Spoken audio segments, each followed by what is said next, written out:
सबसे पहले तो मैं honourable vice chancellor doctor Jain साहब को सादर प्रणाम करना चाहूँगा और इसके साथ साथ में आई एम थैंकफुल कि SAGE university particularly the agriculture department Mr. Dr. Pankaj Srivastava and Dr. Govind Gupta for inviting me over here. This is my second opportunity to speak before you people in the Sage University. Before that also, I have given one lecture long back. Today is a very simple thing, as Honorable Vice Chancellor has already given a detailed background of how the pollution can be controlled in and around and what are the problems. So students are now much aware about that. What I'm going to speak about how can you reduce, because this is the basic problem of pollution, कि pollution को हम कैसे कम कर सकते हैं जो हमारे आसपास में है। उसका बेसिक सिद्धांत जो है वो 3 R's के चारों तरफ रखा हुआ है, रिड्यूस, रिसाइकिल, रीयूज, कि किसी भी चीज को या तो हम अगर, चूंकि पोल्यूशन को खत्म नहीं किया जा सकता है, हमें हर दिन कुछ ना कुछ उपयोग करना है, तो उसको हम कहीं ना कहीं डंप करेंगे ही। जो भी ऑर्गेनिक वेस्ट हैं या बायोडिग्रेडेबल हैं, यानी जो कि डिग्रेड किए जा सकते हैं, और नॉन बायोडिग्रेडेबल, 2 तरीके के वेस्ट रहते हैं। एक तो जो है कि जिनको हम डिग्रेड कर सकते हैं by use of micro organisms, जिनको हम ऑर्गेनिक वेस्ट कहते हैं। दूसरा नॉन बायोडिग्रेडेबल है, जो कि उनके द्वारा, जैसे हमारे प्लास्टिक्स हैं, हमारे लोहा है या कोई और भी ई वेस्ट हैं, जिनको हम डिग्रेड नहीं कर सकते। लेकिन पोल्यूशन को समाप्त नहीं किया जा सकता है। कई बार लोगों ने कई तरीके की बातें कही, तो हम क्या कर सकते हैं, अपने घर का कचरा जो है निकाल करके घर के बाहर डाल देते हैं। अब घर से बाहर उठा करके शहर के बाहर डाल दिया, शहर वहां तक पहुंच गया, तो उसको और आगे ले जाएंगे। कहाँ ले जाएंगे? कहीं ना कहीं तो ले जाएंगे। दिल्ली में आपने देखा होगा, आजादपुर में आप एंटर करिए तो पहाड़ से दिखते हैं, लगता है ओरिजिनल पहाड़ है। वो सब दिल्ली के कचरों का पहाड़ है जो आसपास में दिखाई देता है। तो एक बार कुछ साइंटिस्ट ने कहा था कि ये पॉल्यूटेंट्स उठा करके स्पेस में डाल दीजिए, स्पेस क्राफ्ट के थ्रू, तो आप कहीं उसको समाप्त नहीं कर सकते हैं। तो उसके लिए क्या बेसिक प्रिंसिपल है कि हम उसको रिड्यूस करें, हम अपनी आवश्यकताओं को कम करें और कम से कम मात्रा में उसका उपयोग करें, ताकि वो हम पोल्यूशन को कम कर सकें। दूसरा है कि आप उसको रीयूज कर लीजिए।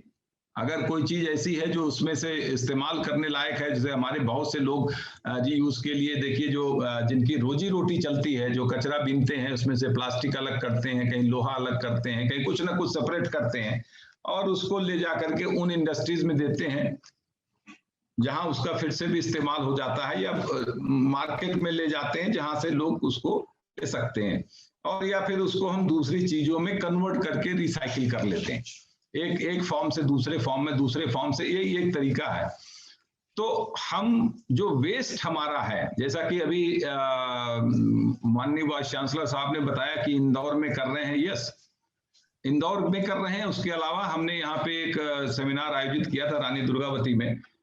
तो जो हमारे माननीय केंद्रीय मंत्री हैं नितिन गडकरी साहब, उनका भी प्लांट नागपुर में चलता है, और वो बायो वेस्ट को कंबस्टन करके और उसमें से वो सीएनजी वगैरह बनाते हैं, यानी उसमें बांस, बंबू, उनके वेस्ट, उनके प्रोडक्ट, और भाई जो भी एग्रीकल्चर, उसके अलावा जो भी प्लांट डेब्रिस वगैरह रहता है, जितना भी है, तो उसको वो यूटिलाइज करके और सीएनजी में कन्वर्ट करते हैं, और प्रतिदिन लाखों रुपए की उसकी बिक्री होती है। तो बहुत यूजफुल है कि हम उसका इस्तेमाल कैसे करें, क्योंकि हम जानते नहीं है उसका इस्तेमाल। तो हमें लगता है ये जो कुछ भी है, ये सब वेस्ट है, कचरा है, इसको फेंक दीजिए, इससे पोल्यूशन क्रिएट होता नहीं। उसमें बहुत से संसाधन हैं, उसमें बायोटेक्नोलॉजिकल अप्रोचेस से आप उसमें रोजगार जनरेट कर सकते हैं, और बहुत से यूजफुल मटेरियल को प्रोड्यूस कर सकते हैं अगर हम उसका प्रॉपर तरीके से। इलेक्ट्रिसिटी, जबलपुर में कठौता प्लांट लगा हुआ है जहां इलेक्ट्रिसिटी जनरेट होती है वेस्ट से, म्युनिसिपल कॉर्पोरेशन के द्वारा। तो आप उसको कैसे कन्वर्ट करके एनर्जी में कन्वर्ट करें, या उसको यूजफुल प्रोडक्ट में कन्वर्ट करें, प्लांट्स को देख, हर तरीके से उसका आप इस्तेमाल कर सकते हैं, और करना भी चाहिए इस समय तो आवश्यक रूप से। हमारा जो यहाँ फोकस है आज वो बड़ा ही सिंपल है। जैसे आज पैंडेमिक का सीजन है, पैंडेमिक चल रहा है, चारों तरफ है और हम लोग सब घर में बैठे हुए हैं, तो हम क्या कर सकते हैं? आज आप देख रहे हैं कि चारों तरफ ऑक्सीजन की मारामारी है। जब लोग कहते थे कि आप पौधे लगाइए, ऑक्सीजन को बढ़ाइए, ऑक्सीजन का उत्पादन करिए, तो लोग समझते नहीं थे कि ये प्राणवायु कहाँ से आ रही है। आज उसी प्राणवायु के कतरे कतरे के लिए जो है मारामारी पूरे देश में, हर आदमी ऑक्सीजन ऑक्सीजन कर रहा था। जब कहते थे पेड़ मत काटिए, पेड़ मत काटिए भैया, तो ऑक्सीजन को आप 21% ऑक्सीजन हमारे एटमॉस्फेयर में है। 100% में से 21% केवल ऑक्सीजन है और 78% नाइट्रोजन है, और बाकी 1% के अंदर हाइड्रोजन और मीथेन और carbon dioxide, helium, neon, argon जो भी है। अगर आप सोचिए कि ये 21% ऑक्सीजन भी कम हो जाए या समाप्त हो जाए तो कोई बचेगा? इस संसार में कोई बचेगा अगर ऑक्सीजन खत्म हो गई? जो हमारी एक्टिविटी से अगर हम इसका मोस्ट पोल्यूटेड जो कंट्रीज हैं उसमें सांस लेना पहले से दूभर है, ऐसा नहीं है। बहुत सी ऐसी जगह हैं जहां पे आप ज्यादा पोल्यूशन होता है तो सांस नहीं, फेफड़ों की बीमारी वैसे ही हो जाती थी। और जो लोग ऐसी इंडस्ट्री में काम करते हैं जहां सफोकेटिंग एनवायरनमेंट रहता है, वहां लोगों को देखिए कि अस्थमा और दूसरे लंग्स की प्रॉब्लम रहती है।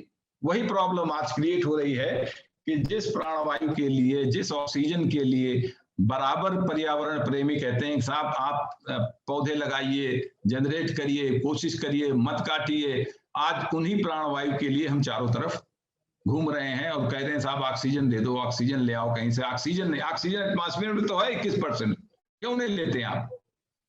लेकिन अब हमको ऑक्सीजन प्योर चाहिए, तो उसके अलग अलग तरीके हैं। पर्यावरण के साथ में हमको कैसे बैलेंस के रूप में इस्तेमाल करना चाहिए, दैट इज मोर इम्पोर्टेंट।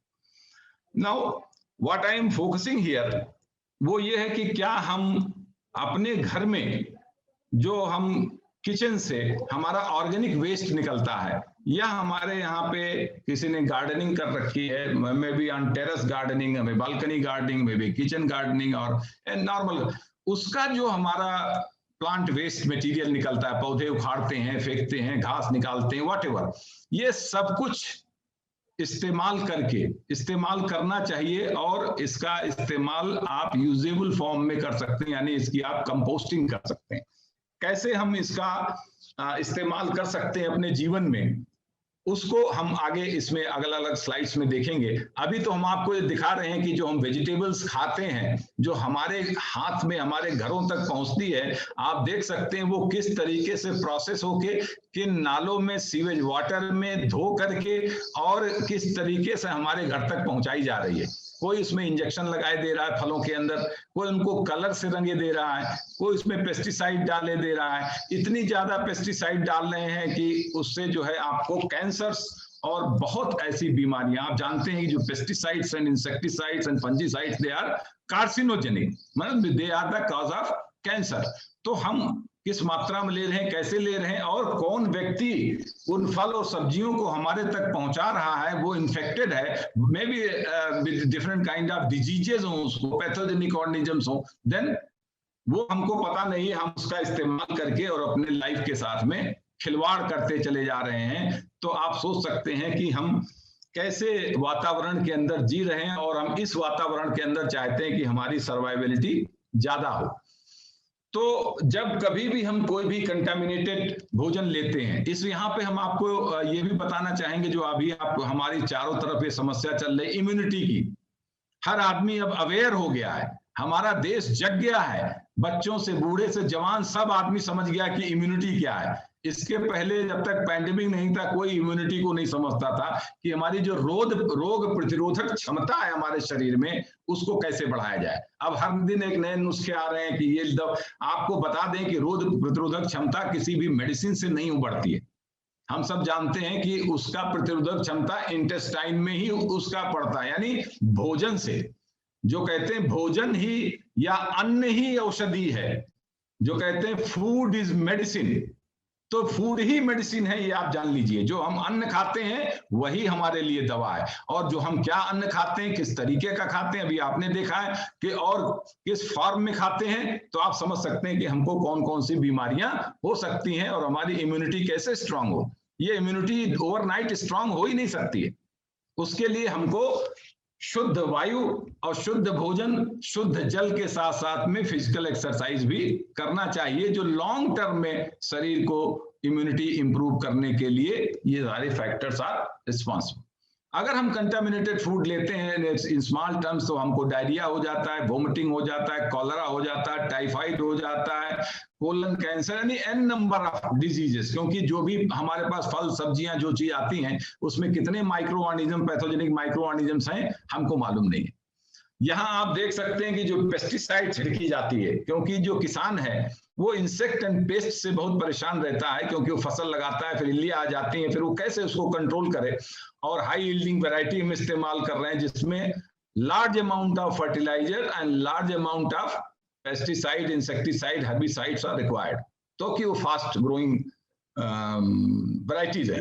तो अगर हम बहुत ज्यादा पेस्टिसाइड, अभी हमारे एक मित्र थे इंदौर एरिया से ही, कभी उनसे चर्चा हो रही थी तो कह रहे थे कि वो पेस्टिसाइड्स को कहते हैं बहुत तेज दवाई हम डाल दे रहे हैं, तो उनको लगता है जितना अधिक डाल देंगे उतना जल्दी उनको लाभ हो जाएगा और उनके कीट पतंगे मर जाएंगे। इसलिए जो रिकमेंडेड डोजेज हैं, कितने ग्राम्स पर लीटर ही छिड़काव करना चाहिए, उससे कई गुना ज्यादा किसान उसमें छिड़क देते हैं, कर देते हैं, ताकि उनसे उनको अधिक से अधिक लाभ हो सके।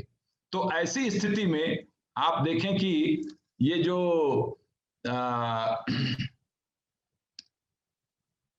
इफेक्ट्स हमारे ऊपर, हेल्थ के ऊपर क्या आते हैं इन पेस्टिसाइड एंड हर्बिसाइड्स का, कि हमारी फर्टिलिटी लो हो जाती है, रिप्रोडक्टिव इश्यूज आते हैं, डायबिटीज है, ओबेसिटी है, degenerative diseases, Parkinson's, cancer, asthma, depression, anxiety, ये तमाम तरीके के हेल्थ इश्यूज हैं जो कि इनडायरेक्टली हम फूड के माध्यम से अपने शरीर में जब पेस्टिसाइड, हर्बिसाइड, इंसेक्टिसाइड्स को लेते हैं। और आपको बता दें ये सब नॉन बायोडिग्रेडेबल है, ये धरती में बहुत दिनों तक पड़े रहते हैं, क्योंकि ये जीनोबायोटिक्स हैं, मैन मेड केमिकल्स हैं, ये जल्दी डिकम्पोज नहीं होते हैं। अब ये प्रेग्नेंट मदर और चिल्ड्रन के ऊपर भी इसका बहुत ज्यादा इम्पैक्ट होता है, जिसके कारण से आप देखें एंडोक्राइन सिस्टम हमारा जो है, चाइल्डहुड कैंसर्स हैं, न्यूरल डेवलपमेंट है, और भी जो इश्यूज एंड डिसऑर्डर्स हैं। एंड देन जो हमारी इकोनॉमी है, जितना अधिक इसमें हम पेस्टिसाइड्स जो है वो इलनेस कॉज करेगी, इंजरी है, तो इसमें जो है बहुत ज्यादा हमें नुकसान होता है। एंड देन हमारी जो बायोडाइवर्सिटी है, क्योंकि आपको बता दें जो बच्चे इसमें जुड़े हुए हैं कि बायोडाइवर्सिटी लीड्स टू स्टेबिलिटी, यानी जितनी भी जैव विविधता ज्यादा होगी वो इकोसिस्टम उतना ज्यादा स्टेबल होता है, क्योंकि बायोडाइवर्सिटी लीड्स टू स्टेबिलिटी। जैसे हम कहते हैं यूनिटी इन डाइवर्सिटी, हमारे देश में सब डाइवर्स लोग हैं और हम एक यूनाइटेड कंट्री हैं, तो वो बिल्कुल सही बात है कि जितनी ज्यादा डाइवर्सिटी रहेगी, क्योंकि अगर इसका सिंपल एग्जांपल मैं आपको बताऊं कि अगर सपोज गेहूं के अंदर रस्ट डिजीज लग रही है और किसी ने 100 किलोमीटर तक गेहूं ही बोया हुआ है, तो रस्ट डिजीज पूरे फार्म में एक साथ लग जाएगी।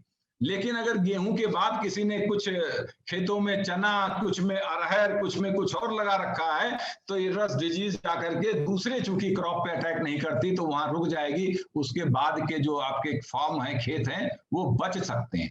तो डाइवर्सिटी हमेशा जो है वो सिस्टम को प्रोटेक्ट करती है और स्टेबल बनाती है। जब हम पेस्टिसाइड, इंसेक्टिसाइड, हर्बिसाइड यूज करते हैं तो indiscriminate use of pesticide, herbicide, insecticide that reduces the biodiversity, that kills the unintentionally kills the non-targeted plants, क्योंकि वो तो केमिकल्स हैं, वो ये नहीं जानते कि हमको किसको टारगेट करना। सपोज हम DCM यूज करते हैं, dichloromethyl urea, that inhibits the photosystem second, तो वो ये नहीं समझता है कि हमें इस प्लांट का करना है, इस वीट का करना है, जहां जहां फोटोसिस्टम सेकेंड दिखेगा वो उसको इनहिबिट कर देगा। तो इस कारण से हमारी डाइवर्सिटी जो है वो भी चली जाती है, और फिर उसका impact on water, air and soil के ऊपर बहुत बड़ा बुरा प्रभाव पड़ता है। मैं आपको बताऊं 4 साल तक मैं चंडीगढ़ में hash biotech labs private limited के अंदर as a chief technology officer, then CEO, फिर मैं डायरेक्टर के रूप में काम किया। और पंजाब के हमारा चूंकि स्पाइरुलिना कल्टीवेशन प्लांट था वो होशियारपुर में था, तो मैं रोज चंडीगढ़ से होशियारपुर करता।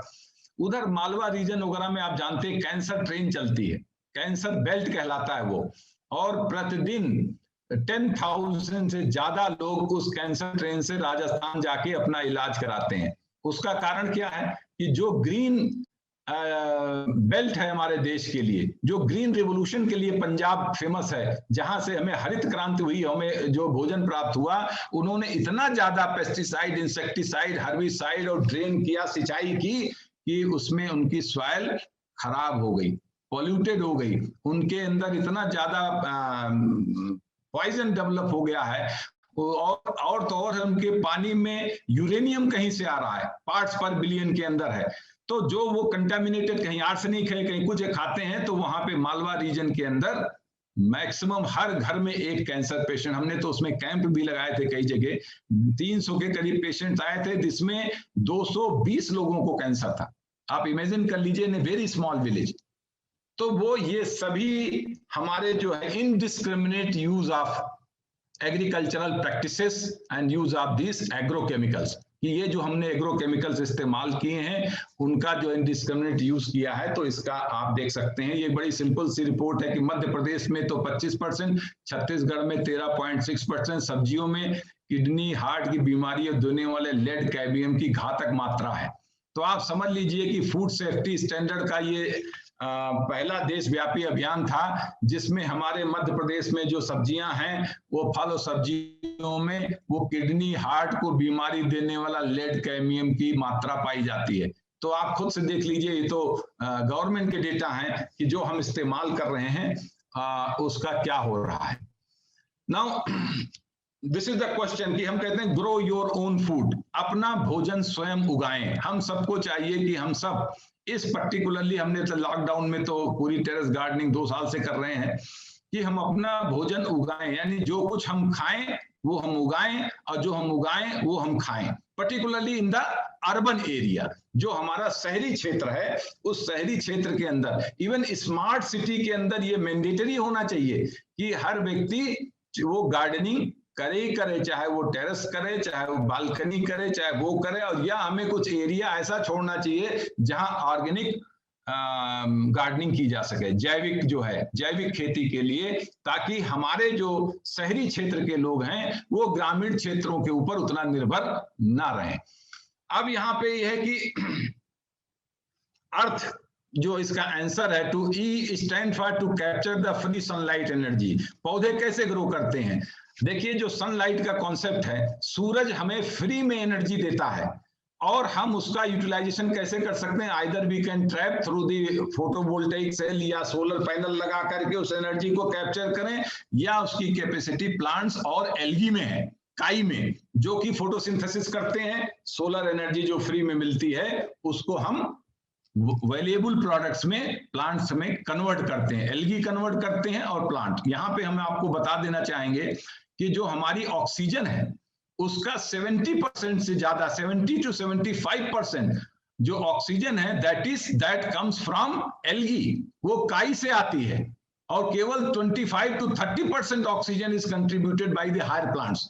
जो हमारे चारों तरफ बड़े बड़े पौधे लगे हैं, ये टोटल ऑक्सीजन के अंदर केवल 30% ही कंट्रीब्यूट करते हैं। 70% जो ऑक्सीजन प्राणवायु है वो समुद्र से आती है, मेरीन एल्गी से आती है, 3rd 4th समुद्र है जिसमें काई ग्रो करती है, फ्रेश वाटर भी रहती है, जो ऑक्सीजन का प्रोडक्शन करके इस एनवायरनमेंट को ऑक्सीजनिक या प्राणवायु देते हैं। उसमें 70% जो योगदान है वो शैवालों का है, एल्गी का है या काई का है। 25 to 30% are contributed by the higher plants. तो आप समझिए कि कितना महत्वपूर्ण रोल है इनका, कि हम उसको एनर्जी को। और जब मैं I was a visiting scientist in 1998-99 में, मैं Jacob Blaustein institute for desert research, Ben Gurion university of the Negev, Israel में था। यही था बिल्कुल अभी जहां गजा पट्टी, जो गाजा पट्टी है इजराइल में, जहां युद्ध चल रहा है, उससे मात्र 4 किलोमीटर दूर पे इंस्टीट्यूट है जहां मैं रहता था, 1.5 साल में रहा हूं। तो वहां पे outdoor mass cultivation of micro algae, particularly red micro algae, phyllidium के ऊपर हम काम कर रहे थे। तो जो हमारे डायरेक्टर थे जिनके साथ में काम कर रहा था, प्रोफेसर आमोस रिचमंड, वो हमसे कहते थे, doctor Singh, we are working on solar biotechnology, dollar biotechnology, how to convert solar energy into dollars. Now that was the concept of Israelis. वो आज विश्व में क्यों आगे हैं? उनका देश तो आप देख लीजिए, हमारे यहाँ से जबलपुर से चलिए और रीवा तक जाइए, इजराइल खत्म, समझ गए, उसके वो आगे देश ही नहीं है। 50-70 किलोमीटर उसकी चौड़ाई है और ज्यादा ज्यादा उसमें 300 किलोमीटर उसकी लंबाई है और देश खत्म। 60 लाख से 70 लाख लोग रहते हैं, लेकिन फिर भी आप देखिए इतनी क्षमता है उनके अंदर की पूरे आसपास के 6 देशों की सेनाओं को एक साथ रोकने की क्षमता रखते हैं वो। क्यों? क्योंकि दे नो कि उनके पास रिसोर्सेस कम है, ह्यूमन रिसोर्स कम है, नेचुरल रिसोर्सेस निग्लिजिबल है, वो तो डेजर्ट है सब, still they have made it और पूरे वर्ल्ड को टेक्नोलॉजी देते हैं। तो दे वर थिंकिंग कि हम कैसे सोलर टेक्नोलॉजी को, सोलर एनर्जी को यूजफुल प्रोडक्ट में कन्वर्ट करके और डॉलर्स को कमा सके। Now the another thing is a अर्थ में to elevate the world hunger problems, कि हम लोगों के जो है भूख, पॉवर्टी, उसको कैसे कम करें। Then comes R, to make use of your own local resources. Then T, to save the time, money and the less transportation. And H is very important, to grow your own health. यानी ये जो हमारा कहने का मतलब है कि जो healthy soil produces healthy plants, produce healthy, all done with the little money and with the work less to grow more. तो कहने का पर्पज ये है कि जो हमारा इसका आंसर है वो हमारे अर्थ के अंदर छिपा हुआ है। अब ये हम होम गार्डनिंग के लिए हम आपको कह रहे हैं कि आप सब अपने घर के ऊपर ऑर्गेनिक रूप से, जैविक रूप से होम गार्डनिंग करिए, without using the chemical fertilisers या पेस्टिसाइड। जो एग्रोकेमिकल्स हैं उसका प्रयोग ना करें, बल्कि उसकी जगह पे आप कंपोस्ट का प्रयोग करिए। अगर आप गार्डनिंग करते हैं, अभी देखिए कोरोना में डॉक्टर्स कह रहे हैं कि आप धूप में बैठिए, आप विटामिन डी के लिए भी वैसे भी कहते हैं कि कम से कम हर व्यक्ति को आधा घंटे तक धूप में रहना चाहिए। हम धूप से बचते हैं, हम एसी में बैठे रहते हैं, घर में छिपे रहते हैं, फिर हम कहते हैं विटामिन डी कम हो गई है तो डॉक्टर कहता है इंजेक्शन लगा लो, सहचे खाओ उसके, तो आपका कैल्शियम एब्जॉर्ब होगा और आपके बॉडी के अंदर इम्यून सिस्टम स्ट्रांग होगा। तो सनलाइट, सन में तो वैसे ही तमाम ऐसे रेज रहती हैं जो माइक्रो ऑर्गेनिजम्स को किल कर देता है, सोलराइजेशन करता है। तो हमें जब गार्डनिंग करते हैं तो एक तो स्ट्रेस से रिलीफ मिलती है, जो हमें तनाव रहता है, एंजाइटी रहती है। डायरेक्ट एक्सपोजर जो है वो प्लांट्स और उसमें जो है हमारे इम्यून सिस्टम को बूस्ट करता है, क्योंकि हमें खुशी प्राप्त होती है तो हमारे शरीर के अंदर जो खुश होने वाले हार्मोन्स हैं वो उनकी लेवल बढ़ती है। वर्कआउट हो जाता है, आप धीरे धीरे गार्डनिंग करते रहिए, जैसे कहते हैं 3 घंटे आप मॉडरेट गार्डनिंग करिए तो 1 घंटे जिम के बराबर है। देन बैक्टीरिया जो है, सॉइल जो बैक्टीरिया है इसके अंदर भी माइक्रोबैक्टीरियम वैकी नाम का बैक्टीरिया है, कहते हैं हाथ में जब टच होता है तो वो हमारे अंदर हार्मोन्स को, जो आनंद वाले हार्मोन्स हैं उनको बढ़ा देता है और हमें एंजाइटी कम हो जाती है, हमें खुशी प्राप्त होती है। फिर देन ग्रीन डाइट है, हमारा ब्रेन हेल्थ है, यानी आप देखिए कि यदि हम कुछ नहीं करते हैं, घर में बैठे, सपोज मेरी उम्र 60 ईयर्स अबव है, हम बैठे रहेंगे तो हमारे शोल्डर वगैरह, हाथ वगैरह सब जाम पड़ जाएंगे और हमको नई तरीके की समस्याएं होने लगेंगी। यदि जो भी घर में लोग हैं धीरे धीरे बैठ के चेयर पे, मैं खुद चेयर पे बैठ के करता हूँ, तो हमारे पास में जो हमारी वर्किंग एक्सरसाइज है, जो प्लांट्स के साथ हम बैठते हैं, जो हम प्लांट्स इस्तेमाल करते हैं, वो हमें फल भी देते हैं, प्योर ऑक्सीजन भी देते हैं, उनसे आप बात भी कर सकते हैं। आज के समय बहुत बड़ा प्रोजेक्ट चल रहा है पूरे वर्ल्ड में कि प्लांट्स कैन कम्युनिकेट, इसके ऊपर वर्ल्ड ओवर बड़ा सा प्रोजेक्ट चलता है कि वो आपसे उनसे बात कीजिए तो वो आपको आनंद देंगे। तो कई तरीके के जो बेनिफिट्स हैं वो बेनिफिट्स आपके अंदर आपको मिलते हैं। ये फिर वही बात है कि हमारी हाउ टू बूस्ट इम्यूनिटी, तो इसमें क्या है कि जो हाई फ्रूट्स एंड वेजिटेबल्स हैं और उसके लिए है कि मोर होल प्लांट्स फूड्स को इस्तेमाल किया जाए, मॉडरेट एक्सरसाइज करें, स्ट्रेस लेवल को कम करें, balance diet and drink water a lot. यहाँ पे फिर आपको मैं एम्फेसाइज करना चाहूंगा कि इम्यूनिटी हमारी क्यों डाउन होती है, क्योंकि हम बैलेंस डाइट नहीं लेते हैं। जो हमारा संतुलित आहार है हम उस पद्धति को भूल चुके हैं। अभी कल ही हमारी विज्ञान भारती में एक्सपर्ट्स के साथ चर्चा हो रही थी शाम को, तो उन्होंने आहार जो है उसके ऊपर जो है काम शुरू किया है कि हम आहारों को, जो हमारे पूरा चार्ट बना करके हमारे देश में मौसम के अनुसार नेचर ने हमें फल और सब्जियां प्रदान की हैं, उनका इस्तेमाल करना हम भूल गए हैं कि जो उस समय जो समय के अनुसार है, जैसे आजकल ककड़ी आ रही, खीरा आ रहा है, तरबूज आ रहा है, खरबूजा आ रहा है, इसको हम इस्तेमाल करें क्योंकि हमारे बॉडी के हिसाब से वो सूट करता है। हम जो हमारी पुरानी आहार पद्धतियां हैं उनको भूल गए कि हमें 20 मिनट भोजन को चबाना चाहिए, तब हमारे ब्रेन को सिग्नल जाता है, या हमको ये खाना खाना चाहिए। हमारा जो बायोलॉजिकल रिदम, सर्केडियम रिदम है, उसको हम फॉलो नहीं करते हैं, 12 बजे तक सोते रहते हैं, कुछ और नहीं करते हैं, तो हमारा जो हार्मोन लेवल है वो गड़बड़ होता है। और बैलेंस डाइट ना लेने की वजह से हमारा इम्यून सिस्टम गड़बड़ होता है। और बैलेंस डाइट क्या, जैसे आपको केवल पसंद आ रहा है कि हमें डोसा पसंद है तो डोसा ही खाते रहे, किसी को पिज्जा पसंद है तो पिज्जा ही खा रहा है, यानी ये सोचता नहीं है टेबल पे बैठ करके। हम पढ़े लिखे फैमिली में कभी भी बैठ के नहीं सोचते हैं कि क्या हमारी डाइट बैलेंस्ड है, क्या इसमें प्रोटीन का वो सोर्स है, क्या उतना कार्बोहाइड्रेट है, क्या इसमें इतना मिनरल्स हैं, इतने विटामिन हैं, इतना हमारे पास वाटर कंटेंट है, ये हमारे और हमारे बच्चों के शरीर में जा रहा है या नहीं जा रहा है। सो ये हमें देखना बहुत आवश्यक है, क्योंकि जब तक हमारी डाइट बैलेंस नहीं होगी तब तक हम इम्यून सिस्टम को स्ट्रांग नहीं कर सकते हैं। इसलिए हमें ये देखना चाहिए कि हमारे डाइट के अंदर सीरियल्स एंड मिलेट्स हों, फ्रूट्स एंड वेजिटेबल्स हों, पल्स एंड डेयरी प्रोडक्ट्स हों, फैट्स एंड शुगर्स हों, वो किस किस पोर्शन में होना चाहिए, क्या प्रतिदिन हम उसको ले पा रहे हैं या नहीं ले पा रहे हैं।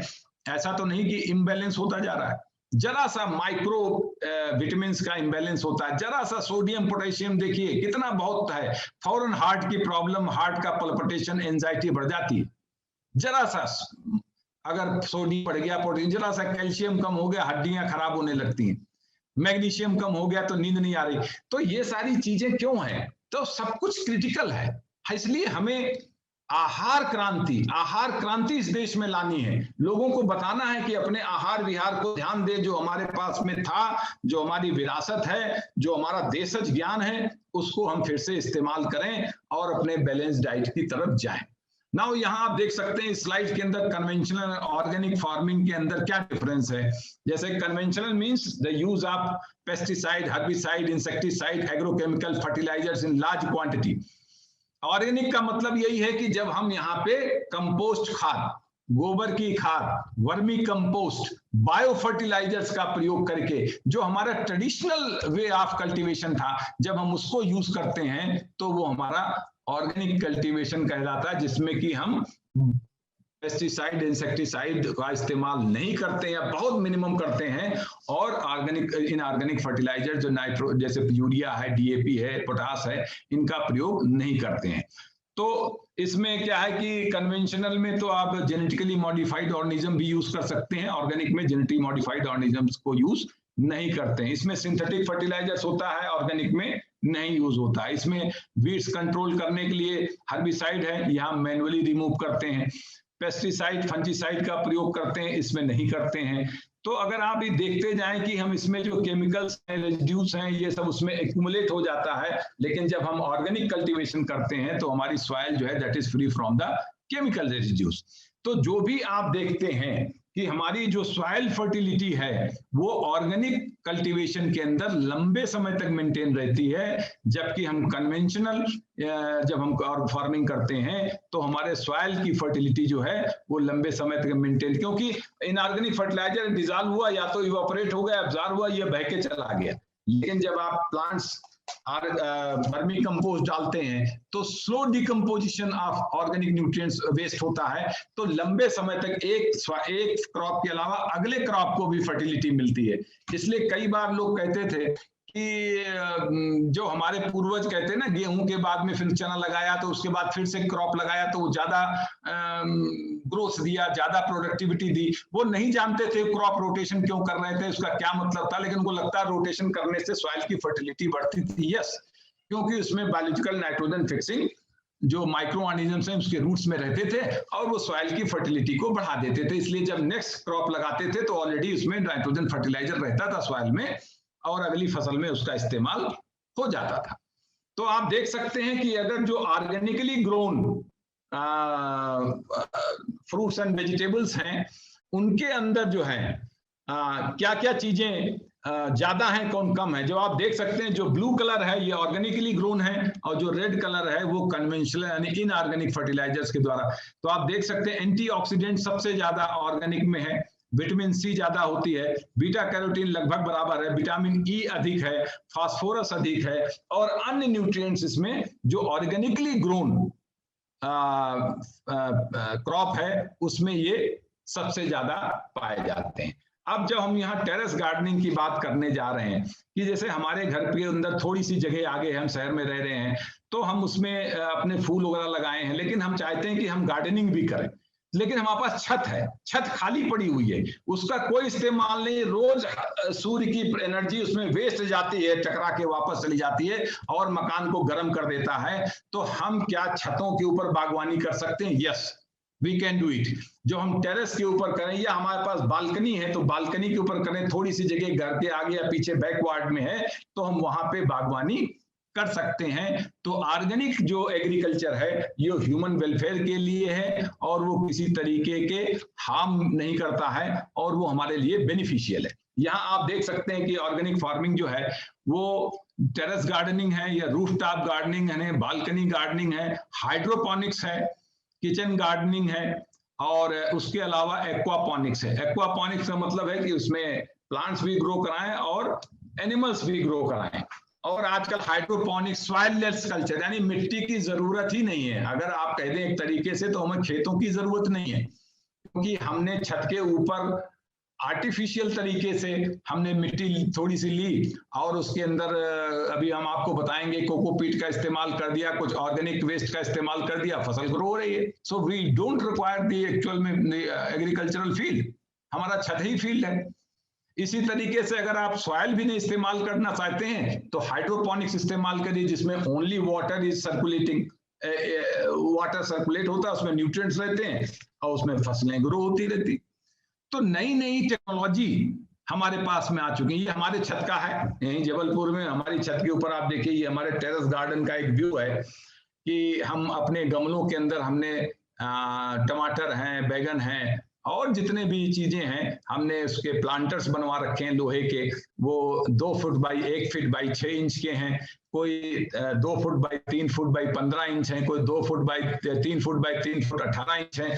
तो ऐसे प्लांटर्स को बना करके हम उनकी रूट को ध्यान में रखते हुए अलग अलग तरीके से टेरेस गार्डनिंग करते हैं।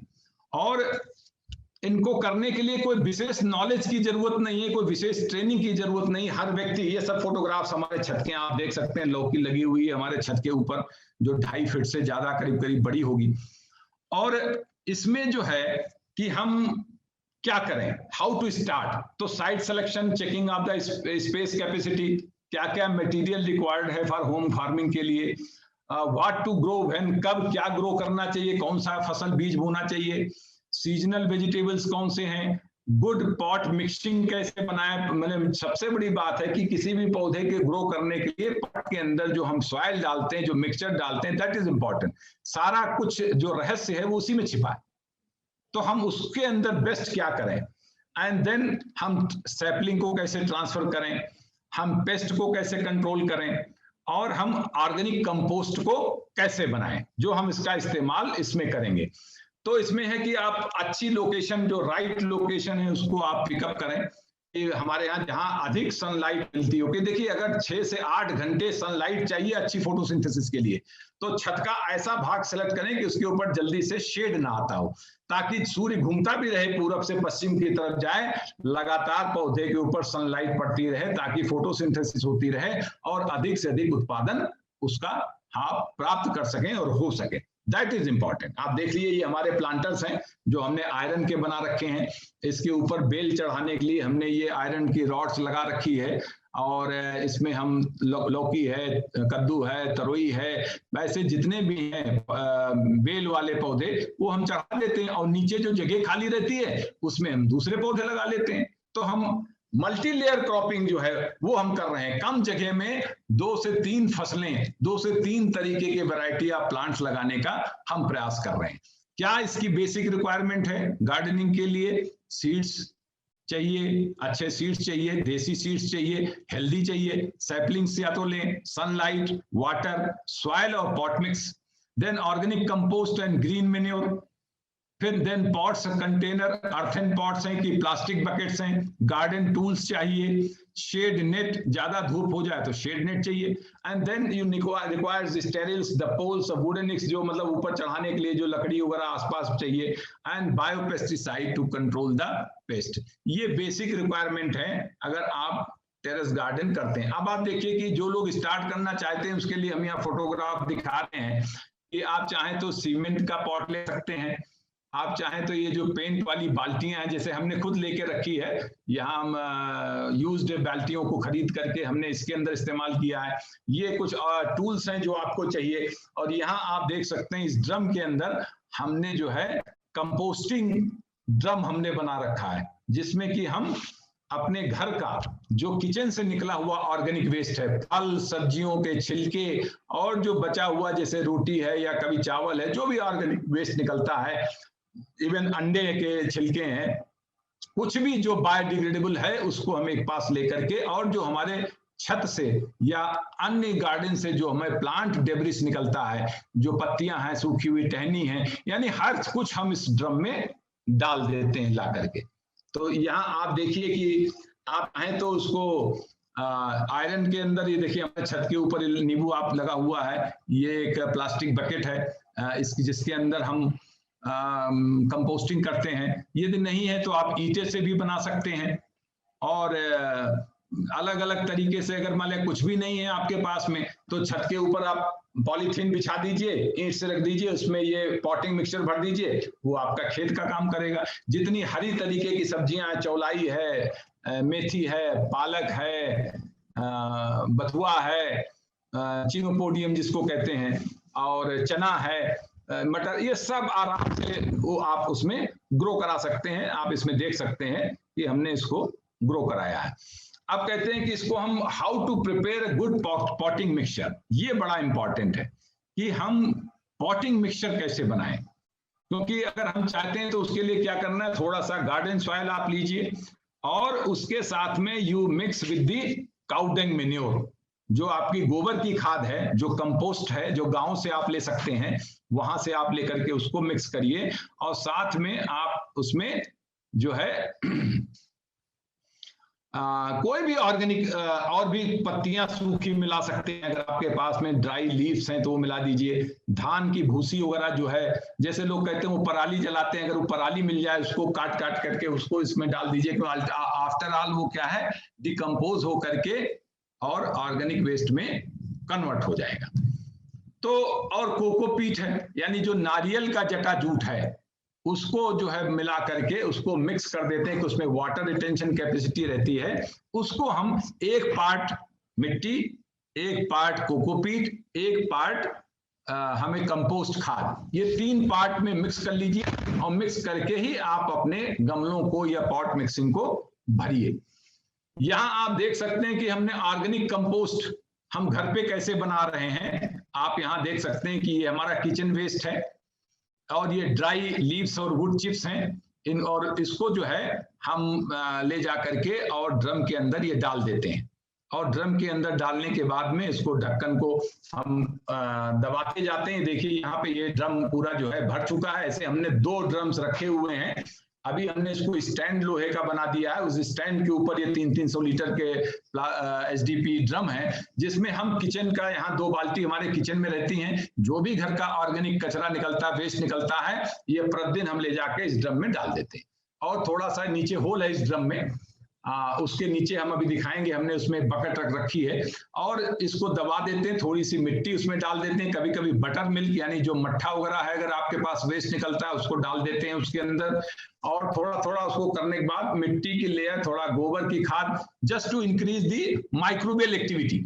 ऐसे लेयरिंग करके जब ये हो जाता है तो इसको हम बंद कर देते हैं 3 महीने के लिए। 90 डेज के बाद आप देखेंगे वंडरफुल ऑर्गेनिक कंपोस्ट, आपको खाद तैयार है, आपको खाद खरीदने की जरूरत नहीं है, आपका वेस्ट यूटिलाइजेशन हो गया।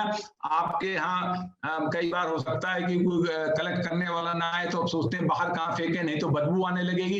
इसको ले जा करके आप अपने हर घर में हम तो इसकी अपील करेंगे कि हर घर के अंदर एक कंपोस्ट पिट होना चाहिए। कंपोस्ट पिट नहीं है तो एक ड्रम रख लीजिए, एक बाल्टी रख लीजिए और उसमें अपने ऑर्गेनिक वेस्ट को उसमें डालिए। आप घास भी निकलती है वो भी उसमें डाल दीजिए, छीलते हैं जो बेकार है, कोई लकड़ी उकड़ी कुछ भी है, और उसको आप कंपोस्ट करा दीजिए और वो आपके पास बढ़िया अच्छी न्यूट्रिएंट की खाद बन जाएगी। उस खाद को आप अपने गार्डनिंग के अंदर इस्तेमाल कर लीजिए। आप चाहें तो आप वर्मी कंपोस्टिंग भी कर सकते हैं। वर्म्स आपको एग्रीकल्चर यूनिवर्सिटी से केचुए मिल जाएंगे, जो भी पत्तियां वगैरह आसपास की हैं उनको ला करके डाल करके उनके वर्मी कंपोस्ट बना लीजिए। तो ये आपके लिए एक इनकम जनरेटिंग सिस्टम भी हो सकता है। वर्मी कंपोस्ट जो है उसको बना करके आप बेच सकते हैं, ऑर्गेनिक वेस्ट को, ऑर्गेनिक फर्टिलाइजर्स को बना करके आप बेच सकते हैं। अभी हम खुद ही कुछ दिन पहले हमारे बच्चों ने लेके आया कुछ, बोले ये मिक्स है, मैंने देखा 170-170 रुपए का था, उसमें ये भी नहीं लिखा था क्या है। जब बाद में देखा तो उसमें वो मोरंग भरी हुई थी और बाकी चीजें थी। तो लोग बना करके बेच रहे हैं अलग अलग तरीके से। तो आप अपने जो किचन वेस्ट है, जो गार्डन वेस्ट है, उसका आप यूटिलाइजेशन कैसे कर सकते हैं, रीयूज कैसे कर सकते हैं, रिसाइकिल कैसे कर सकते हैं, वो हर घर में होना चाहिए। यदि आप चाहते हैं कि बड़ा सिस्टम लगे तो आप आसपास के लोगों से रिक्वेस्ट कर सकते हैं कि वो अपने घर का ऑर्गेनिक वेस्ट आपको दे दे।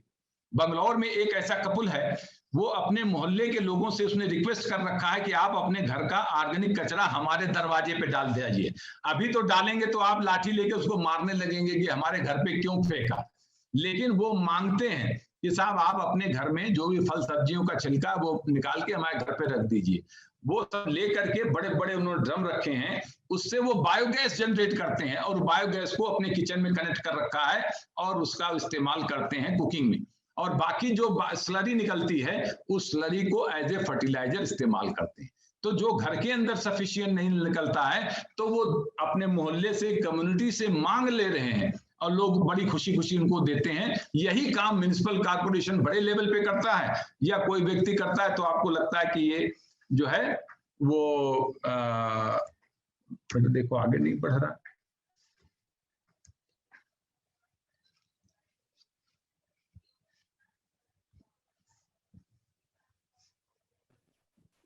जी सर। हाँ वो नहीं, मैं देख रहा हूँ आगे स्क्रीन बढ़ नहीं रही है। सर राइट क्लिक करके नेक्स्ट कर सकते हैं। हाँ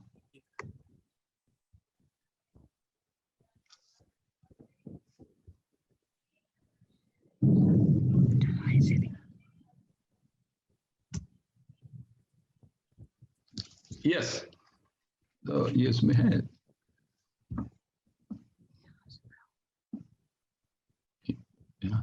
सर F5 वाला बटन प्रेस कर दीजिए, F5। हाँ, जी सर। तो देखिए अब ये एक दूसरा हम आपको यहाँ प्रोसेस दिखा रहे हैं जो हमने किया है, and that is the production of liquid fertiliser, या जिसको हम कह सकते हैं गार्बेज एंजाइम्स। अब आप सोचिए कि गार्बेज में से एंजाइम भी निकलना है और ये बहुत बड़ी इंडस्ट्री है गार्बेज एंजाइम्स की, कि हम जो है वो गार्बेज एंजाइम्स कैसे बनाए, बायो एंजाइम्स कैसे बनाए। तो आप देखिए कि अभी इसमें हमने कुछ नहीं किया, इसी जो हमने ड्रम रखा है इसी ड्रम में हमने नीचे होल कर दिया है और इस होल करके उसके नीचे हमने प्लास्टिक की बकेट रखी है और उस प्लास्टिक की बकेट के अंदर जो भी जब डिकम्पोजिशन होता है तो इसमें जो प्लांट के अंदर और ऑर्गेनिक जो हमारा वेस्ट है उसमें जो सोल्यूशन है, जो उसमें वाटर है, वो एंजाइम के साथ नीचे ड्रिप करता रहता है, जो हम यहाँ कलेक्ट करते हैं। कलेक्ट करने के बाद में हमने इसको एक मसलिन कांच से फिल्टर कर लिया। फिल्टर करने के बाद में हमने इसको बॉटल्स में, ये जो प्लास्टिक बॉटल जो हमारे घर में तमाम यूज हो रही हैं, वेस्ट हैं जो जूसेस वगैरह के लिए, उसमें हमने भर के रख लिया। अब इसका डाइल्यूटेड, यानी लोग कहते हैं कि इसमें तो 1 लीटर में केवल 1 मिलीलीटर डालना चाहिए। तो इस तरीके से ये फुल ऑफ एंजाइम्स है, फुल ऑफ न्यूट्रिएंट्स है, ये लिक्विड फर्टिलाइजर है, यानी इसको नीचे बह करके नहीं जाने देना चाहिए। इसको आप कलेक्ट करके रख लीजिए। लोग इसको डाइल्यूट करके, बहुत सी कंपनी इसको बेचती हैं। जब आप जाइए मार्केट में कि हमको बायो एंजाइम चाहिए तो आपको ये अपने, और इसको आप अपने खेत के अंदर, अपने प्लांट्स के अंदर इनको यूज करिए, इनका स्प्रे कर। यहाँ तो ये हमने गार्बेज एंजाइम का नाम दे दिया इसको, या लिक्विड फर्टिलाइजर का। आप क्या कर सकते हैं कि इन बायो एंजाइम्स को प्रोड्यूस करने के लिए, जैसे नींबू के छिलके अलग से बॉटल में एक रखिए, उसमें 1, 3 और 10 का रेशियो रहता है, यानी कि 3 पार्ट्स आपका सपोज ये छिलके हैं, 1 पार्ट उसमें आप गुड़ डाल दीजिए, 10 पार्ट उसमें पानी मिला दीजिए। तो इससे क्या है, गुड़ जो है वो डिकम्पोजिशन को बढ़ावा देता है। तो ऐसे अलग अलग जो हमारी वेस्ट बॉटल्स हैं, जैसे सपोज आपके पास में ये बॉटल्स हैं, इस बॉटल के अंदर आप इसमें पानी भर दीजिए, छिलका डाल दीजिए और गुड़ डाल करके इसको एयर टाइट रखिए, एनारोबिक पूरा करके। तो इसमें से डिकम्पोजिशन होगा, थोड़े थोड़े दिन बाद हल्के से इसकी ढक्कन खोल करके इसमें से एयर निकाल दीजिए, जब तक ये पूरी फर्मेंटेशन प्रोसेस आपकी 2 महीने 3 महीने में कंप्लीट ना हो जाए। जब ये कंप्लीट हो जाएगी तो आपका ये बहुत अच्छा बायो एंजाइम तैयार हो जाएगा। तो ये जो बायो एंजाइम है, इससे आप फर्श की सफाई कर सकते हैं, आप अपने कपड़ों की धुलाई कर सकते हैं, आप किचन के अंदर सफाई कर सकते हैं, मॉपिंग के अंदर इसका, टॉयलेट के अंदर इस्तेमाल करते हैं। आप देखिए कि आपके सर्फ वगैरह सब में लिखा रहता है इसमें बायो एंजाइम है, वो यही बायो एंजाइम्स हैं। आप अलग अलग फलों का अलग कर लीजिए, दूसरे सब्जियों का अलग कर लीजिए, यदि आप मिक्स करना चाहें तो मिक्स करके भी कर सकते हैं। तो साइट्रस एंजाइम है। तो ये सब बायो एंजाइम एक बहुत बड़ी इंडस्ट्री है, यानी घर के अंदर हम इसको फेंक देते हैं without taking care of that.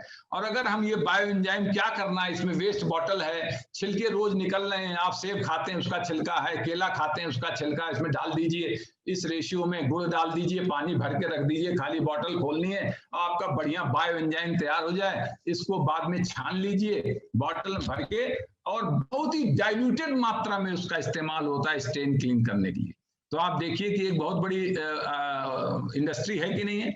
लोग इससे हजारों रुपए कमा रहे हैं, हम सोचते हैं हमारे पास तो काम ही नहीं है, हमारे पास तो ये तो कहते हैं आम के आम गुठलियों के दाम, यानी हम तो फल खा लिए, फिर उसका जो छिलका बचा उसकी पोस्टिंग किए, कंपोस्टिंग में से जो जूस निकला वो लिक्विड फर्टिलाइजर है या बायो एंजाइम किया, उसमें से जो कंपोस्ट होगा उस कंपोस्ट को हम खेतों में, अपने पॉट्स में, अपने उसमें यूज करेंगे फर्टिलिटी बढ़ाने के लिए, तो हमारी एक जैविक उत्पादन बढ़ेगा।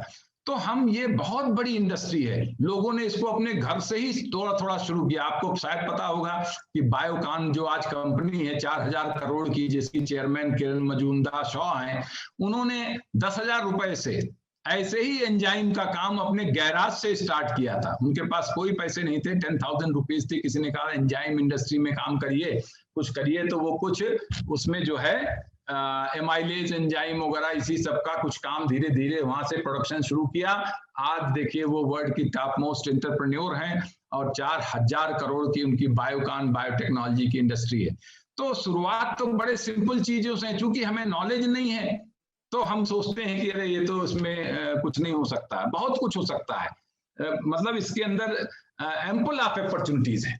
अब आप देखिए मेथड ऑफ कल्टीवेशन हम आपको दिखा रहे हैं कि इससे आप, टमाटर है तो घड़ी पे बीज हैं, टमाटर काट लीजिए, बीज निकाल लीजिए, उसको सुखा लीजिए और आगे उसको बो दीजिए। जब आप बो देंगे फिर सीडलिंग को आप ट्रांसफर करिए, आपका प्रोडक्ट है। तो इसके लिए टमाटर तो रोज इस्तेमाल करते हैं, बीज आपके घर पे हैं। केवल टमाटर ही नहीं, हर तरीके के बीज आपके घर पे हैं। धनिया आपके घर पे है, मेथी आपके घर पे है, मिर्चा आपके घर पे है, मटर है, चना है, सौंफ है, जीरा है, आखिर क्या चीज ऐसी है, राजमा है, हमने तो सब कुछ उगा के देखा है।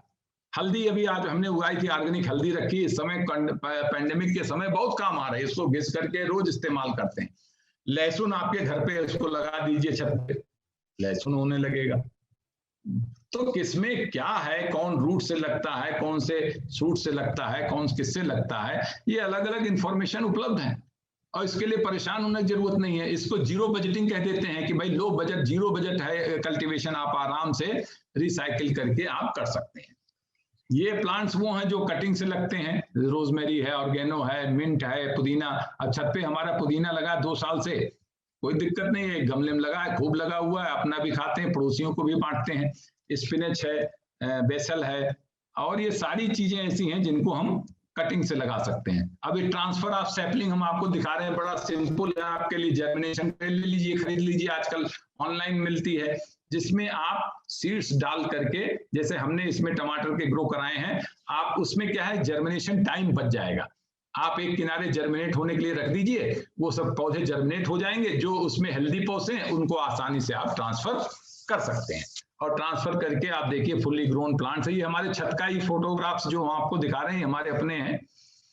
तो यहाँ पे आप देखिए कि अब हम प्लांट्स को कैसे बचाएं फॉर पेस्ट से नेचुरली। तो उसके लिए बिल्कुल सिंपल सी बात है कि नीम जो है, नीम की पत्तियां आपको आसानी से मिल जाती हैं। वैसे नीम ऑयल बहुत इंपॉर्टेंट है, लेकिन नीम ऑयल जो है एक लंबा प्रोसेस है। वो साल में एक बार फल आता है, उसकी नीमकौरी जो कह लेते हैं, या सीड को कलेक्ट करिए, सुखाइए, उसमें से तेल निकालिए, उसको इस्तेमाल करिए। लेकिन पत्तियां तो 12 महीने उपलब्ध है, इसलिए आप चाहें नीम की पत्तियां ले आइए, उनको धो लीजिए, क्रश करिए और उसको फिल्टर करके स्प्रे कर दीजिए आप। तो ये इंसेक्ट रेपेलेंट के रूप में काम करता है, क्योंकि नीम के अंदर एंटी माइक्रोबियल प्रॉपर्टी है, anti bacterial, anti fungal, anti viral, तमाम तरीके की प्रॉपर्टी है डायरेक्टिंग की वजह से। तो इससे आपके जो बहुत से इंसेक्ट एंड पेस्ट हैं वो दूर भाग जाते हैं। आप घर के अंदर एक स्प्रेयर है, स्प्रेयर्स लेके, या अगर आप जैसे नीम एक्सट्रैक्ट ऑयल लिए, उसमें थोड़ा सा एक पार्ट शैम्पू का मिला दीजिए। कभी कभी साबुन डाल करके भी पौधे के ऊपर छिड़क देना चाहिए, ताकि उसकी लीफ सरफेस वगैरह जो फंगल स्पोर वगैरह गिरते हैं वो हट जाए। तो इन दोनों को मिला करके करते हैं तो वो इफेक्टिव बायोपेस्टिसाइड आपका बन जाता है। अगर आप चाहें तो नीम की पत्तियों को उबाल लीजिए, उबाल करके आप देख लीजिए कि उबाल करके भी आप इसमें बायोपेस्टिसाइड बना सकते हैं। नीम पत्तियों को बड़ा सिंपल सी है, आप उसको लीजिए, और कुछ लोग उसमें नीम की पत्तियों के साथ में लहसुन मिला देते हैं, कुछ लोग मिर्च मिला करके भी बना लेते हैं। यानी आप जो ये नेचुरल चीजें हैं इनका अगर आप इस्तेमाल करते हैं तो ये आपके बायोसेफ्टी मेजर्स में भी काम आता है। ये पेस्टिसाइड्स को जो हमने कहा ना कि अगर आप ये जो इंसेक्ट्स हैं, स्पाइडर्स हैं, व्हाइट फ्लाइज हैं, इनको ये दूर भगाता है, इनके अंडों को भी हटा देता है। तो सोप अगर उसके अंदर है तो सोप तो आप जानते हैं कि बहुत सी इंसेक्टिसाइडल उसमें प्रॉपर्टी रहती है, इसलिए बार बार अभी कहते हैं आप सोप से हाथ धोइए। तो घर के अंदर लिक्विड डिटर्जेंट है, एक ड्रॉप लेके उसको लिक्विड बना करके और आप उसको नीम ऑयल के साथ मिला करके कर दीजिए, या फिर आप उसके अंदर कोई अन्य जो नीम का एक्सट्रैक्ट है उसको इस्तेमाल आप कर सकते हैं। इवन जो बायो एंजाइम्स का भी प्रयोग लोग एज ए पेस्टिसाइड करते हैं, इसमें कहीं जो दिया हुआ है, जब हमने खुद करके अभी नहीं देखा है, लेकिन इसमें जो है जैसे कि एक और तरीका है, जैसे अभी आप देखते होंगे कि सफेद रंग की माइट्स उसमें चिपक जाती हैं आकर के, कीड़े जो बग लग जाते हैं, व्हाइट बग, तो मिली बग कहलाते हैं। तो बहुत से हिबिस्कस या गुड़हल के पौधे में देखिए सफेद, तो इनके ऊपर वैक्स कोटिंग होती है उनके ऊपर। वो वैक्स कोटिंग ऐसे किसी भी चीज से मरती नहीं जब तक उस पर अल्कोहल बेस्ड स्प्रे ना हो। अगर कोई अल्कोहल बेस्ड स्प्रे आप कर दीजिए तो तुरंत वो मिली बग भाग जाएंगी, मर जाएंगी। तो ये जो बायो एंजाइम्स है इसके अंदर ऑलरेडी फर्मेंटेशन होता है, अल्कोहल रहता है, इसलिए इसको भी स्प्रे करके लोगों ने देखा। नहीं तो उसका एक तरीका ये भी बताया गया है कि जो आपके घर में पके हुए चावल बच जाए, जो आप खाने से फेंक देते हैं, उनको ऐसी ही बॉटल्स में चावल और पानी डाल के बंद करके रख दीजिए धूप में, और इनको महीने भर रहने दीजिए। ये जो है आपका चावल फर्मेंट होकर के अल्कोहल में कन्वर्ट हो जाएगा धीरे से, और फिर उसको आप स्प्रे कर दीजिए। तो बहुत सी ऐसी चीजें हैं जो आपके घर पे जो आपका वेस्ट है वही आपके लिए बहुत ही इंपॉर्टेंट रोल प्ले करता है। जैसे अभी ये जो वेस्ट की बात आ रही है, जो गार्बेज हमने एंजाइम कहा है, इसको अगर हम डिस्टिल कर दें तो अल्कोहल में कन्वर्ट हो जाएगा। आफ्टर ऑल ये फर्मेंटेशन प्रोसेस में आप जानते हैं जितना भी शुगर है वो अल्कोहल में कन्वर्ट होता है। तो बायो वेस्ट से अल्कोहल निकलता है, गार्बेज से अल्कोहल निकलता है। हो सकता है वो 100% प्योर ना हो, 60% तो होगा, 70% तो होगा, तो काम तो करेगा ही। तो इससे अलग अलग तरीके के इंडस्ट्री की ओपनिंग खुलती है, जहां से आप थोड़ा सा टेक्निकल हेल्प लेकर के आप उस काम को आगे बढ़ा सकते हैं।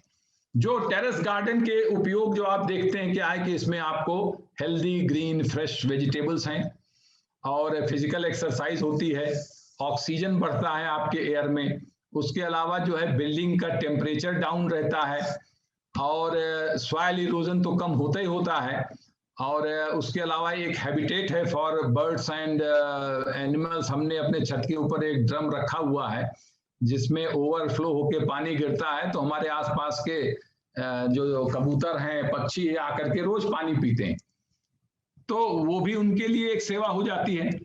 और इसमें जो है कहते हैं कि अगर छत के ऊपर ये लगा रखा है तो ये आपके छत के टेम्परेचर को कम कर देता है, यानी हीटिंग जो है, रूफ की हीटिंग कम होती है, तो उससे आपको बहुत लाभ होता है।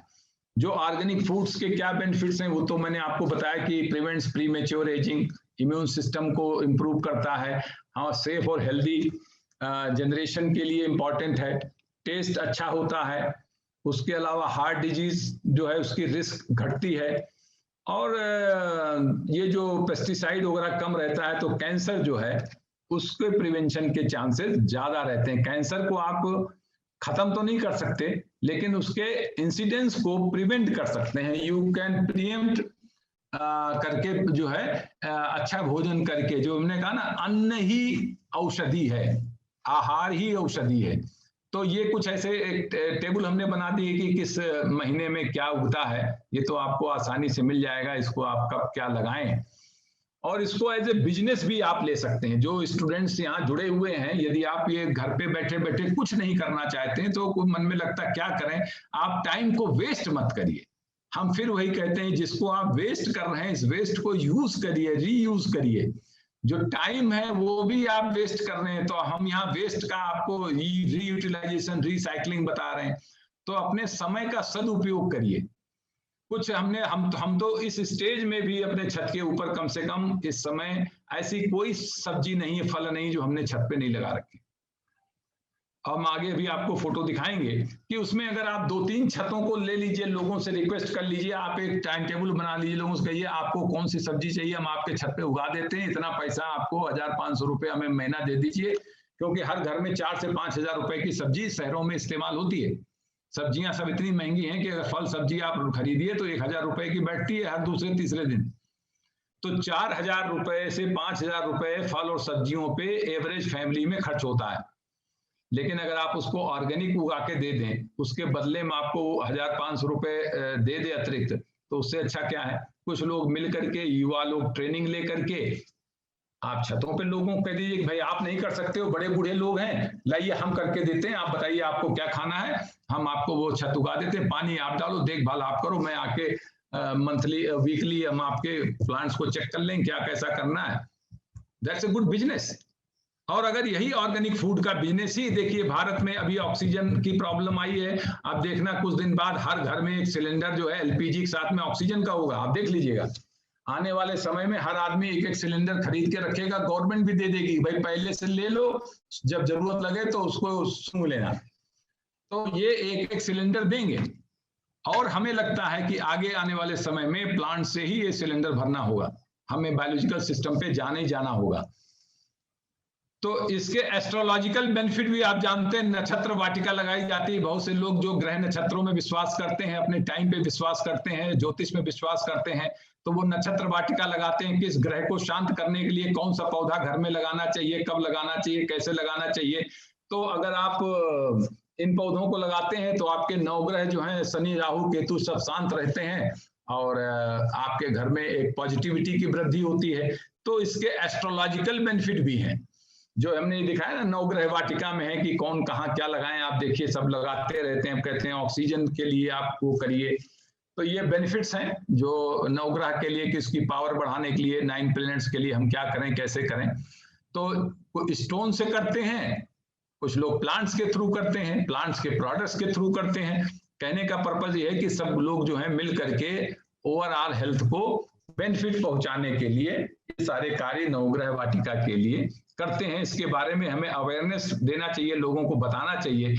जैसे अभी हम ये सोचते हैं कि कम से कम हर व्यक्ति को 10 मेडिसिनल प्लांट की जानकारी, इसके ऊपर हम एक करेंगे कभी कार्यशाला, कि जो हर घर में हर व्यक्ति को होना चाहिए। आज के समय अब आपको फूल पत्ती नहीं चाहिए, जीवन रक्षा करनी है, तो उनकी जगह पे या अगर एडिशनल जगह कम से कम 10 पौधों को लगा लीजिए, चाहे गिलोय है, कालमेघ है, नीम है, मीठी नीम है, पुदीना है, यानी जिनका इस्तेमाल आप डे टू डे लाइफ में करके अपनी इम्यूनिटी और अपने स्वास्थ्य को बरकरार रखें। अब वो समय आ गया है कि हमें हेल्दी ईटिंग की तरफ जाना है, बैलेंस डाइट की तरफ जाना है, ऑर्गेनिक यूटिलाइजेशन की तरफ जाना है, क्योंकि हमें जीवन बचाना है। कोरोना ने हमें दिखा दिया कि पैसा, धन, संपदा, इष्ट मित्र, नाते रिश्तेदार कोई किसी को बचा नहीं पा रहा है।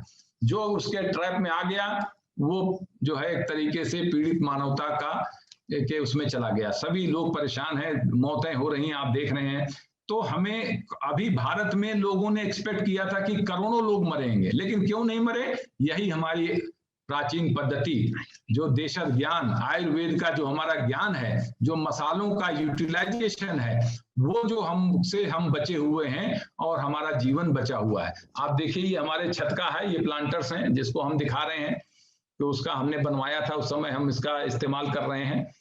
और ये हमारे छत का आप एक व्यू करके देख लीजिए कि जो हर तरीके की सब्जियां जो हैं वो हमने लगा रखी हैं। ये देख लीजिए हमने नए प्लांटर्स बनाए हैं अभी लेटेस्ट में। तो इसके अंदर करेला भी लगा हुआ है, तरबूज भी लगा हुआ है, खरबूजा भी लगा हुआ है, भिंडी भी लगी हुई है, प्याज भी लगा हुआ है। आप देखिए ये पपीता भी हमने गमले में लगा रखा है। लोग सोचेंगे छत के ऊपर पपीता, नहीं, देखिए साहब छत के ऊपर पपीता लगा हुआ है। छत के ऊपर हमने ये देखिए मकाई भी लगा रखी है, ये देखिए अभी कॉर्न लगा हुआ है, अमरूद लगा हुआ है ना, और वो भी प्लास्टिक की बाल्टी में अभी तो। और ये तो वेस्ट है, प्लास्टिक तो फेंक देते हैं बाल्टी को, ये बाल्टी के अंदर हमने मिट्टी भर दिया, पॉटिंग मिक्सचर। कौन सी ऐसी चीज है जो हम इसलिए इसमें अभी हमने अश्वगंधा लगा रखा है, उसके खूब बीज इकट्ठा है, हमसे जो चाहे अश्वगंधा के पौधे ले ले, बीज ले ले, है ना। तो आप सारी चीजों का आप देख लीजिए, प्लास्टिक की ये जो बॉटल कोई थी हमारी तेल वाली, उसमें हमने इसमें लगा दिया, देखिए इसमें बैगन लगा हुआ है। तो जो कुछ ऐसी बॉटल्स हैं उसको फेंकने की आवश्यकता नहीं, वेस्ट को आप उसका रीयूज कर लीजिए। तो आपको हर तरीके से आप ये सोच सकते हैं, जो कि हम आपको दिखा रहे हैं कि यहाँ क्या नहीं हो सकता है, क्या क्या हो सकता है। देखिए इसमें तरोई भी है, मिर्चा भी है, खीरा भी है, पुदीना भी है, तरककड़ी भी है, मिर्चे भी हैं। तो ये सब कुछ आप देखिए हमारे छत के ऊपर ये लगा हुआ, शिमला मिर्च है, खरबूजे, आपका कद्दू है, ये आपका चुकंदर है, ब्रोकली है, क्या नहीं, इवन तिल का एक पौधा हमने उगाया था, काले तिल का, वो भी उगा हुआ है, आप देख सकते हैं इसमें। तो हम कहने के ही चाहते हैं कि कोई ऐसी चीज, देखिए इसमें नींबू लगा हुआ है ना, ये नींबू के हमारे पौधे हैं, इसमें बड़े बड़े नींबू छत के ऊपर लगे हुए हैं। ये बाल्टियों में तरबूज लगा हुआ है, अभी भी हमने तरबूज ले, देखिए तरबूज है, ये खरबूजा है, स्ट्रॉबेरी है, ये अनार देखिए गमले के अंदर लगा हुआ है छत के ऊपर। इस समय कम से कम 12-13 अनार अभी लगे हुए हैं। और ये अंगूर की बेल यहाँ किनारे अगर आप देखें, ये देखिए यहाँ पे ये अंगूर की बेल लगाई, इसमें अभी अंगूर आए हुए हैं। तो ये जस्ट दिखाने का पर्पज है कि ये सब पॉसिबल है। लोग सोचते नहीं हो सकता है, आपके घर के अपने वेस्ट से, जिसको आप वेस्ट कहते हैं, उस देखिए कि हमारी स्टील की एक बकेट थी, ये घर में इसमें होल हो गया था, मिसेज ने कहा इसको फेंक दो, हमने इसमें ये हम लगा दिया, इसमें जो है आपके नींबू हो रहे हैं बहुत बढ़िया। तो क्या क्या चीज आप, कहाँ आपको ज्यादा पैसे लगाने की जरूरत है? अरे कोई ऐसा आप झोला लाते हैं, उस झोले में भी जो आपका ड्यूरेबल है भर के रख दीजिए तो कुछ ना कुछ उगेगा। और बीज आपके पास उपलब्ध है, ऐसा नहीं कि आपको सीड्स कहीं, हमने आपको बता दिया है, देख लीजिए हमने लहसुन से लेकर के आपकी कौन ऐसी चीज है जो इसमें हमने नहीं उगा रखी है। तो हर चीज इसके अंदर हमने उगाई है, हर चीज। ये देखिए हमारे यहाँ सब आपके पालक है, धनिया है, लेट्यूस है, चौलाई है, मूली है, मेथी है, चना है, सब कुछ तो उगा हुआ है। और अभी भी हमें देखिए, हमने ये जो मोरिंगा लगाया अभी 6-6 फीट का हो गया, हमारे छत के ऊपर मोरिंगा लगा हुआ है, ये गिलोय लगी हुई है, ये हल्दी लगी हुई है ऑर्गेनिक, वो अजाडिरेक्टा नीम लगा हुआ है ना, ये अश्वगंधा आप देख लीजिए हमने लगाया है ये, और साथ में ये मोरिंगा का पौधा बड़ा हो गया है जो छत पे, अब तो हमारे हाइट से 6 फीट से ऊपर चला गया है। ये अश्वगंधा में सब फल आ चुके हैं, ये तो पेरिनियल है। ये देखिए आप, हम हर दूसरे-तीसरे दिन जनवरी से लेके और अभी मई तक हमने लगातार टमाटर हार्वेस्ट किया, हमने खरीदा नहीं है। कम से कम नहीं होगा तो प्रतिदिन 1 से 1.5 किलो टमाटर हम उगाते हैं छत के ऊपर। अभी नए पौधे लगा दिया हमने, तब तक पुराने हो रहे हैं, तब तक हम नए एक तरह बीज डाल दिया, इन्हीं टमाटरों निकाल के उसको हमने आगे बढ़ा दिया। यानी ओवर द ईयर आप रिसाइकलिंग करते जाइए, प्रकृति आपको बराबर रिसाइकलिंग, आप वेस्ट रिसाइकलिंग आप करिए, आपको मिलता चला जाएगा। और हमने इसकी सॉस बना दी है, देखिए फ्रेश टोमेटो केचप ऑर्गेनिक। अभी जो आप केचप हो या जो सॉस खा रहे हैं, इसकी बोतल पे देखिएगा, उसमें 10 से 20% टमाटर है केवल उसमें, बाकी सब क्या मिला है भगवान जाने। आज आपने घर में बोतल चेक करिएगा कि उसमें टोमेटो कंटेंट कितना है। इसमें 100% टोमेटो ही टोमेटो, क्योंकि और कुछ हमने डाला ही नहीं है। प्योर टोमेटो ऑर्गेनिक अपने घर के हैं। और ऑर्गेनिक टोमेटो की कॉस्ट देखिएगा, वो करीब करीब 300 रुपए किलो या उससे अबव है। और जबकि ये 70-80 रुपए में बाकी केचप मिल जाता है, क्योंकि उसमें इंग्रेडिएंट दूसरे। तो कितना हेल्दी होगा। टमाटर के अंदर लाइकोपीन है जो एंटी कैंसर एंटीऑक्सीडेंट होता है, तो हम तो लाइकोपीन के लिए खाते हैं ना टमाटर, ना कि उसके अंदर जो दूसरे इंग्रेडिएंट मिले हैं। तो इसकी बहुत से उपयोग हैं कि आप प्रोसेसिंग इंडस्ट्री में चले जाइए। प्रोसेसिंग इंडस्ट्री की बहुत ज्यादा जरूरत है। हम कैसे चीजों को प्रोसेस करते हैं, जो हमारे आयुर्वेद के सिद्धांतों में जो लिखा हुआ है कि हम जैसे वो खाते हैं ढोकला, इंस्टेंट मिक्स खा लेते हैं, लेकिन अगर आप एक दिन पहले उसको फर्मेंट कराइए तो उसमें एंजाइम्स डेवलप होते हैं जो आपके डाइजेशन में हेल्प करते हैं। वो प्रोसेस हमने खत्म कर दिया, इंस्टेंट कर दिया। तो हमें जो हमारी प्रोसेसेस थी, उन प्रोसेसेस के अंदर पीछे बैकग्राउंड है साइंटिफिक जो हमने किया है। So you can go for a food processing system में आप जाके देखिए। माइक्रो ग्रीन्स इंडोर में हमने उगाए हैं, आप देख सकते हैं, ये सॉइल लेस है। सरसों है और ये चना आप देख लीजिए। तो ऐसे घर में बहुत से आपके यहाँ, जैसे अभी ये हमारे पास ये रखा हुआ है, इसमें हमने अश्वगंधा के ये बीज रख लिए हैं। ऐसे बिस्किट के लिए डिब्बे हम लाते हैं, यही ऐसे डिब्बे हैं। इसके अंदर आप ये टिश्यू पेपर गीला करके रखिए, सरसों बीज डाल दीजिए, घर के अंदर रखिए, देखिए आपके सामने, इनको काट लीजिए और खाइए। ये आपके फुल ऑफ एंटीऑक्सीडेंट है, कौन मना करता है। चाहिए तो इसको फॉरेन में बिकता है थोड़ा थोड़ा, कि आप चाहें तो इसमें से आप अपना जो है वो यूज कर सकते हैं।